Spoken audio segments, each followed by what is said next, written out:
You didn't think I'd find you, you bastard. What did you do with all our money? Yes, you found me. Let me explain. Explain what? I've got workers queuing up outside my house. The banks are threatening to take away their stuff. Shoot me if you want to. I am the one who lost everything. My wife has been kidnapped. I've paid the ransom, but still no word. Don't lie to me. Look at this. About a month ago.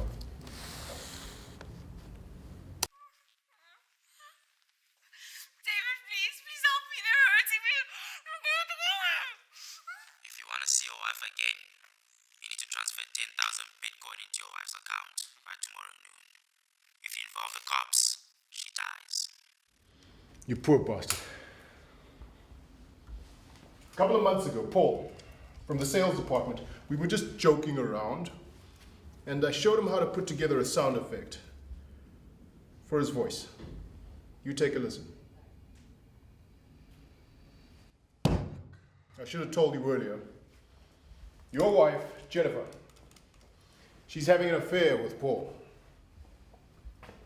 She conned you, and they're trying to rob the both of us. We need to do something about this. Let's go. Let's go.